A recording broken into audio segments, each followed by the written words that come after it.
You're going home. How do you feel? I'm good. You're good? Yeah, I'm good. Are you okay now? Okay. Do you have the message to Yung mga accusations sa'yo, you're confident you can answer it? Are you going to go? Are you going to respond? Wala po muna yung Naka-thumbs up si dismissed Banban Mayor Alice Guo nang kamustahin namin sa Indonesia bago siya ilipat pabalik ng Pilipinas para harapin ang patong-patong na reklamo laban sa kanya. Sa isang punto, nakipag-selfie pa sa kanya ang ilang opisyal mula sa Pilipinas at maging sa Indonesia. Okay. Ma'am, dito ma'am.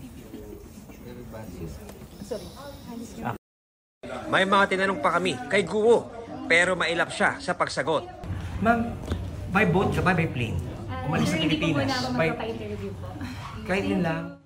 Tinanong din siya ng media kung may mensahe siya para sa abogado niyang si Attorney Stephen David. Message to Attorney Stephen.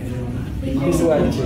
Dito naman mga kapuso sa ating likuran si Mayor Alice Guo at nagsisimula na itong turnover mula sa Indonesian authorities papunta sa mga otoridad ng Pilipinas, sa BI, PNP at nakita natin ngayon gilman na siya ng momento at sisikapin na ngayong araw na to ay mailipad na pabalik ng Maynila. Itong si how are you ma'am? How are you? How are you? Very good. Sa isang punto, nung nagpupulong ang mga otoridad ng Pilipinas at Indonesia, nabanggit pa ni Guo kay Intersecretary Benhur Abalos na nagkita na sila dati. Hi, Sir. Alice, ikaw pala si Alice. Hindi kita Nakita nakikilala. tayo before. Saan? Tarlac po, Sir.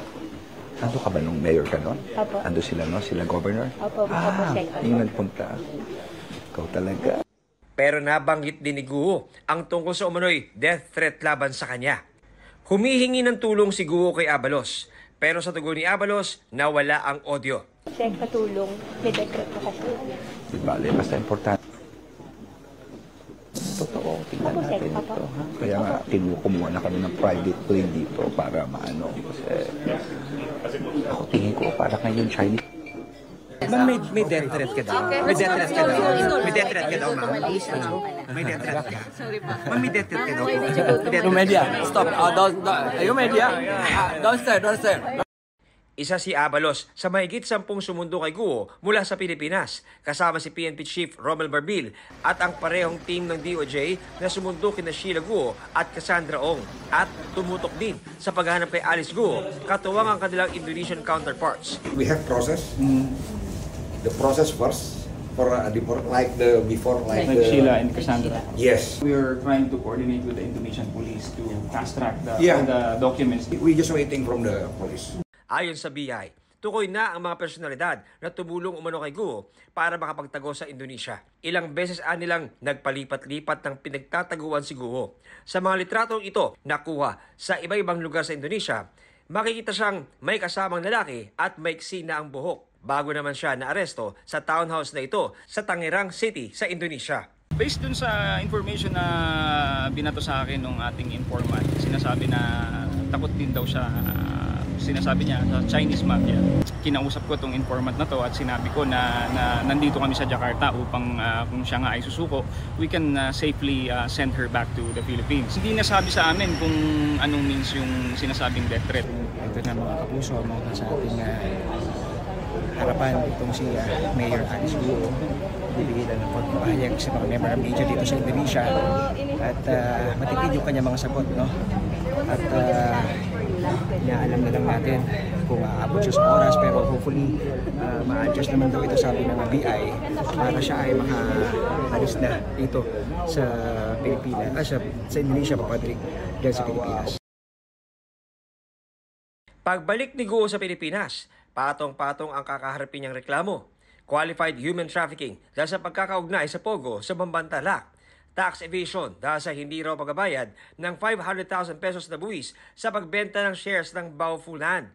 At money laundering na may kinalaman sa mga Pogo sa Bamban at Porac, Pampanga. May petition din para kansilahin ang kanyang birth certificate, freeze order sa kanyang bank accounts at ari-arian at co-waranto petition para ipawalang bisa ang kanyang proklamasyon bilang alkalde. Inaprobahan din ang rekomendasyon ng Common Law Department na imbestigahan si Guo para sa umano'y material misrepresentation dahil sa pagsisinungaling umano sa Certificate of Candidacy noong tumakbo siya bilang mayor noong 2022 elections. At nauna na ring na-dismiss si Guo bilang alkalde dahil sa grave misconduct hinggil sa pagpapahintulot sa operasyon ng Pogo sa Bamban. Pero sa lahat ng ito, noong mga panahong hinahanap siya ng mga otoridad, wala pang korte na nakapag-issue ng arrest warrant laban sa kanya. Ngayong araw, naglabas ang Tarlac RTC Branch 109 ng warrant of arrest laban kay Guo. Kaugnay yan ng reklamong paglabag sa Anti-Graft and Corrupt Practices Act dahil sa paggamit umano sa kanyang pwesto para paboran ang Baofu sa Bamban. 180,000 pesos ang itinakdang piyansa.